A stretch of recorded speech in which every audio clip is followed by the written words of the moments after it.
Assalamu alaikum students. I hope you all are fine.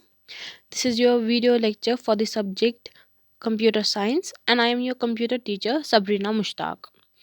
And in this video lecture I will teach you about the functional units of the CPU.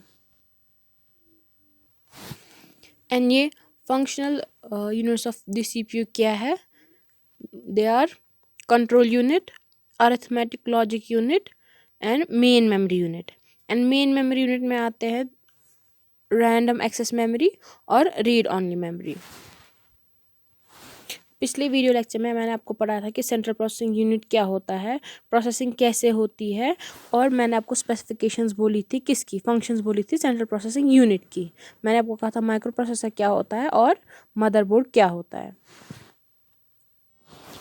तो अब हम start करते हैं अपने present topic से, that is functional units of the CPU. और जैसे कि मैंने आपको बोला उसमें आता है control unit, arithmetic logic unit और main memory unit. Main memory unit उसको हम प्राइमरी मेमोरी यूनिट भी कहते हैं, ठीक है। तो सबसे पहले हम बात करेंगे कंट्रोल यूनिट की, ठीक है।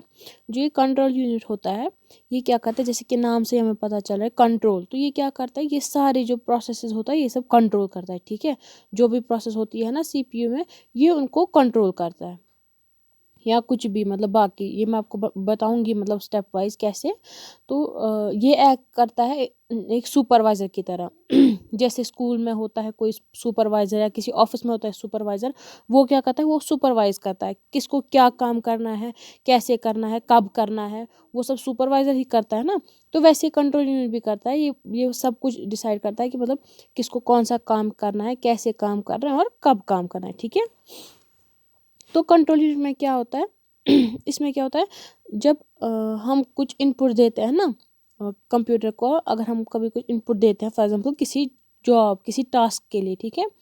जब हम इसको इनपुट देते हैं तो हमेशा, मैंने आपको पहले भी कहा है कि जब भी कोई प्रोसेस हो रहा होता है या जब हम इनपुट देते हैं तो जो कंट्रोल यूनिट होता है ना ये पता है क्या करता है, ये उस इनपुट को पहले कुछ मेमोरी दे देता है, ठीक है। क्योंकि हमें वो देखना है, इसको वहाँ पे वो होल्ड करना है ना, तो ये उसको टेम्परेली एक जगह देता है कि आप यहाँ पे रखो, ठीक है। वो कंट्रोल यूनिट ही करता है, वो उसको थोड़ी सी एक मेमोरी असाइन करता है।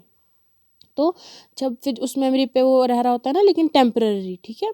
और उसके बाद क्या होता है, जब वो प्रोसेस फॉर एग्जाम्पल हमने इसको 2-3 प्रोसेसेस दी है करने के लिए या 5-10 प्रोसेस दी है करने के लिए, तो ये क्या करता है, ये फिर देखता है कि कौन सी प्रोसेस मुझे करनी है, ठीक है।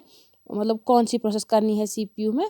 तो ये फिर पहले उस में फिर सिग्नल्स भेजता है मेमोरी यूनिट में कि आप ये वाला जो है ये वाला डेटा और इंस्ट्रक्शंस भेजिए, हमें इस पे काम करना है, ठीक है। तब जाके वो आती है, वो वाला इनपुट आता है। वो इनपुट यूज़र ने ऑलरेडी दिया होता है लेकिन वो मेन मतलब प्राइमरी मेमोरी में होता है ना, टेम्परेरी मेमोरी में रखा होता है इसने। तो वो फिर वहाँ से फेच किया जाता है, तो फेच करने के बाद उसको प्रोसेस करते हैं। तो ये कौन करता है, ये सब हैंडल ये कंट्रोल यूनिट करता है। और उसके बाद जब प्रोसेस हो जाता है और फिर आउटपुट और प्रोसेस भी कंट्रोल यूनिट ही असाइन करता है कि ये प्रोसेस कहाँ पे होगी और कैसे होगी, ठीक है। फिर प्रोसेस होने के बाद फिर जब आउटपुट देना होता है ना तो वो भी कंट्रोल यूनिट ही संभालता है, ठीक है। वो मतलब जब प्रोसेस होती है ये फिर उसको जो आउटपुट आता है ना, जो रिजल्ट आता है उसको भी फिर ये कुछ मेमोरी असाइन करता है। फिर ये हमें आउटपुट देने के लिए भी तब भी कंट्रोल यूनिट डिसाइड करता है कि ये आउटपुट जो है ये कहाँ पे आएगा, ठीक है, और कैसे आएगा। जैसे एक सिंपल सी एग्जांपल जो कि मैं हमेशा देती हूँ एडिशन की, मैं दूंगी आपको कि हम लोग 2+2 करने के लिए देंगे इसको, ठीक है, या 2+4 देंगे, ठीक है। इसमें डेटा भी है, 2 जो है 2 और 4 जो है ये डेटा है, और जो ये प्लस जो एडिशन है ये इंस्ट्रक्शन है। तो ये इस डेटा और इंस्ट्रक्शन को मेमोरी असाइन करेगा कि यहाँ पे आप मतलब किसी कोई मेमोरी इसको असाइन करेगा, मेमोरी में कोई जगह इसको असाइन करेगा, वहाँ पे रहेगा ना जब तक इसको प्रोसेस होना होगा। तो फिर अब मैंने इसको बहुत सारे दिए, फॉर एग्जाम्पल 2+4, 2+8, 3+5। तो ये इन सब को फिर ये देखेगा इनमें से मुझे अब कौन सी प्रोसेस करनी है, तो वो भी ये कंट्रोल यूनिट करेगा ना, ठीक है। ये फिर मेमोरी में से उसको फेच करवाएगा थ्रू सिग्नल, ये मतलब सिग्नल भेजता है, फिर वहाँ से वो फेच होती है वो डेटा और इंस्ट्रक्शंस। फैच हुई तो फिर क्या होगा, जो ये 2+4 होगा ये फिर बताएगा कि ये 2+4 कहाँ जाएगा, इसको कहाँ पे करना है प्रोसेस, ठीक है, कैसे होगा ये प्रोसेस। 2+4 वहाँ से आया ना रिजल्ट, वहाँ से क्या आएगा 4+2 होगा 6, तो ये उस फिर 6 को भी एक मेमोरी असाइन करेगा कि आप यहाँ पे रहो, टेम्परेरी आप यहाँ पे रहो, क्योंकि इसको हमें दिखाना है ना, तो इसको ये मेमोरी में रखना है, तब तक टेम्परेरी मेमोरी में रखना है। तो फिर उसके बाद क्या होगा, उसके बाद जब ये हमें असाइन हो, मतलब इसको असाइन होगी मेमोरी, फिर आउटपुट दिखाएगा कि कहाँ पे दिखाना है, इसको मॉनिटर पे दिखाना है, या अगर हम लोगों को प्रिंट कराना होगा, हम लोग बोलेंगे ना कि ये प्रिंट करना है, तो फिर कंट्रोल यूनिट क्या करेगा, ये इसको बोलेगा कि इसको ऐसे प्रिंट करना है, ठीक है। तो ऐसे ही कंट्रोल यूनिट जो है ये सब कुछ संभालता है, इनपुट से लेकर प्रोसेस से लेकर आउटपुट तक, ठीक है। एक और बात यहाँ पे मैं आपको बोलूँगी कि जो कंप्यूटर है ना, ये एक टाइम पे एक ही प्रोसेस करता है, ठीक है। हम लोगों को लगता है कि मतलब हमने तो फॉर एग्जाम्पल हम लोग बहुत सारे जॉब्स देते हैं, जो बहुत सारे टास्क देते हैं कंप्यूटर को, ये तो एक साथ हो गए, ये एक साथ नहीं होते हैं। कंप्यूटर जो है ये एक टाइम पे एक ही प्रोग्राम एग्जीक्यूट करता है, मतलब ये एक ही प्रोसेस करता है एक टाइम पे। हमें इसलिए लगता है कि ये सारे एक साथ हो गए, क्योंकि वो क्या होता है, वो बहुत ही फास्ट होता है, इसलिए हम लोगों को लगता है कि ये एक साथ ही हो गए।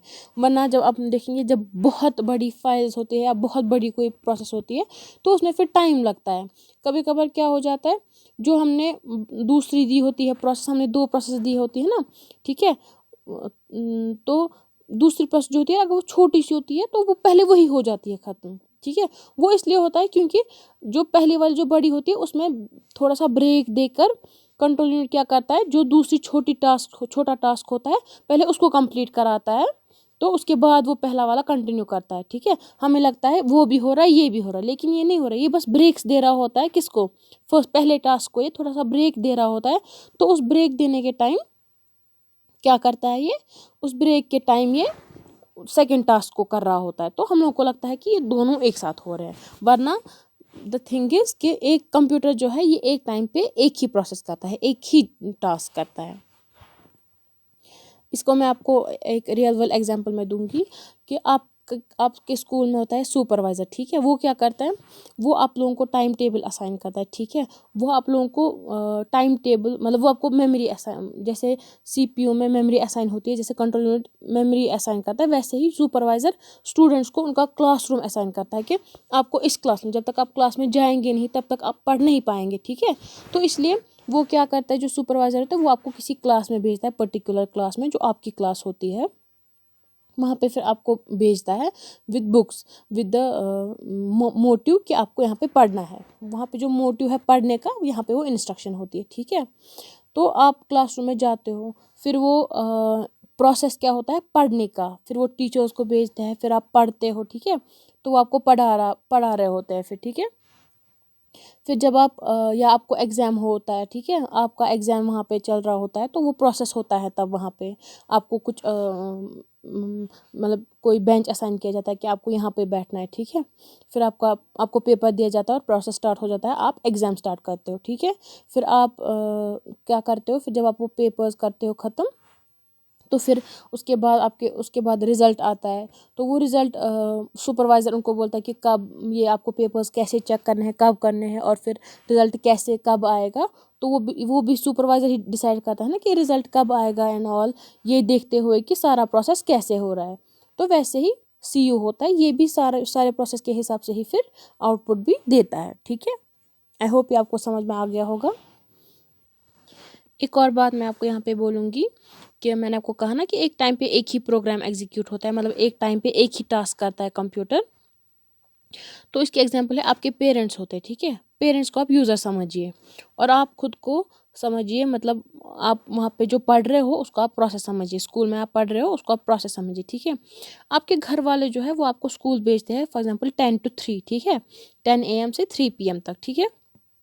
जब आप वहाँ से घर आते हो तो वो लोग आउटपुट देखते हैं, आपके घर वाले आउटपुट देखते हैं कि आपने क्या क्या पढ़ा है। आपने हिस्ट्री पढ़ा है, आप लोगों ने इंग्लिश पढ़ा है, मैथ्स पढ़ा है, साइंस पढ़ा है, कंप्यूटर साइंस पढ़ा है, ठीक है, या उर्दू पढ़ा है, वो ये देखते हैं। वो आप लोगों ने कैसे पढ़ा होता है, क्या पढ़ा होता है, वो आपके स्कूल में आपका सुपरवाइज़र डिसाइड करता है ना कि आपकी इंग्लिश क्लास होगी, ऐसे होगी, मतलब फिर मैथ क्लास होगी, फिर साइंस क्लास होगी। और मतलब वो भी होता है ना, मतलब इंटरवल्स में पहले इंग्लिश क्लास होती है, फिर मैथ्स क्लास होती है, फिर साइंस क्लास होती है। एक साथ मत पढ़ते हो आप, ठीक है। आप एक साथ साइंस और मैथ्स एक साथ नहीं पढ़ते हो। आप पहले साइंस पढ़ते हो, फिर मैथ्स पढ़ते हो। लेकिन आपके घर वाले क्या देखते हैं, वो देखते हैं आप लोगों ने साइंस पढ़ा है, मैथ्स पढ़ा है, ये इंग्लिश पढ़ा है। उनके लिए मैटर नहीं करता कि आपने मतलब इंटरवल्स में कैसे पढ़ा है, आपने पहले मैथ्स पढ़ा या ये इंग्लिश पढ़ा, आपने पहले साइंस पढ़ा या कंप्यूटर साइंस पढ़ा। वो देखता है कि आपने पढ़ा। वैसे ही जो यूज़र होता है वो आउटपुट देखता है कि मेरा ये काम हो गया है, ठीक है।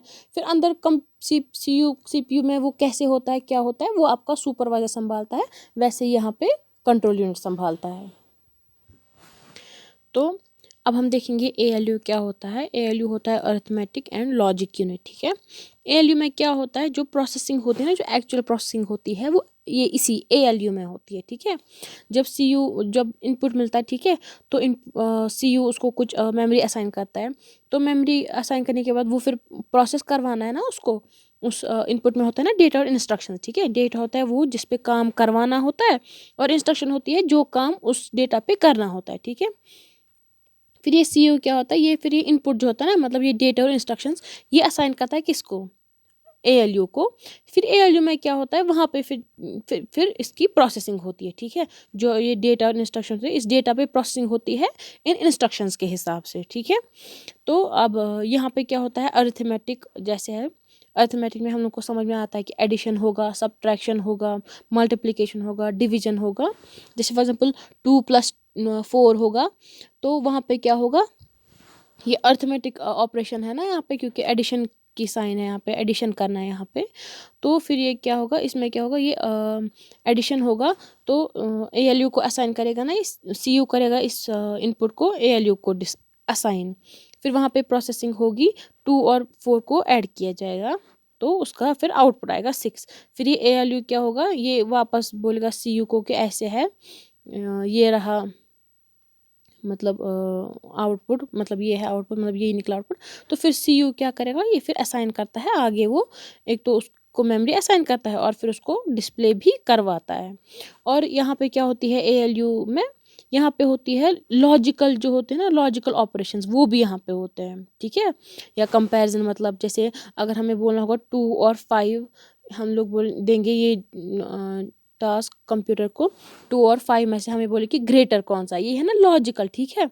ग्रेटर और लेस देन जो है, ये सब है ना लॉजिकल प्रोसेसेस, लॉजिकल ऑपरेशंस।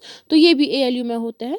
तो फिर CU जब इसको असाइन करेगा कि आप मुझे बोले 2 और 5 देगा डेटा, और ग्रेटर देन होगा इसमें इंस्ट्रक्शन की, इन दोनों में इसको आप प्रोसेस करिए। फिर ALU देखेगा कि यहाँ पे डेटा दिया है, फिर ये देखेगा कि इंस्ट्रक्शन क्या दी है, यहाँ पे दी है ग्रेटर देन की, तो मतलब ये लॉजिकल है। तो फिर वो देखेगा कि 2 और 5 में से बड़ा कौन सा है, तो फिर वो आगे आउटपुट देगा ऑब्वियसली कि 5 बड़ा है, ठीक है। अब हम देखेंगे इसका तीसरा यूनिट, वो होता है मेन मेमोरी यूनिट, ठीक है। मेन मेमोरी यूनिट जो होता है ना, इसको हम लोग वोलेटाइल मेमोरी भी कहते हैं, ठीक है। और ये मेमोरी यूनिट किसके काम आता है, मैंने आपको कहा ना कि जब इनपुट आता है तो CU उसको पहले कुछ मेमोरी असाइन करता है, टेम्परेरी मेमोरी असाइन करता है। तो वो उसको यही मेमोरी असाइन करता है, इसी मेमोरी में वो तब तक रहता है जब तक प्रोसेस हो रही होती है ना, या जब हम इनपुट देते हैं वहाँ से लेकर आउटपुट तक, आउटपुट देने तक जो वो मेमोरी उसको असाइन की जाती है, उसको यही प्राइमरी मेमोरी यहाँ पे असाइन की जाती है। इसको हम लोग प्राइमरी मेमोरी भी कहते हैं मेन मेमोरी को। तो ये इसको असाइन की जाती है सो दैट वो उसको होल्ड करे जब तक ना प्रोसेस हो, ठीक है।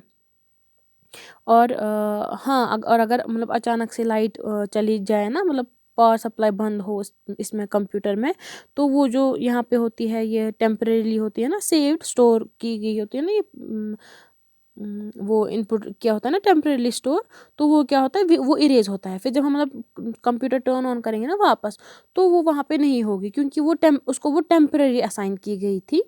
तो जब लाइट चली गई तो वो इनपुट भी चला गया, जो डेटा उसमें था और जो इंस्ट्रक्शन उसमें थी वो भी चली गई, ठीक है।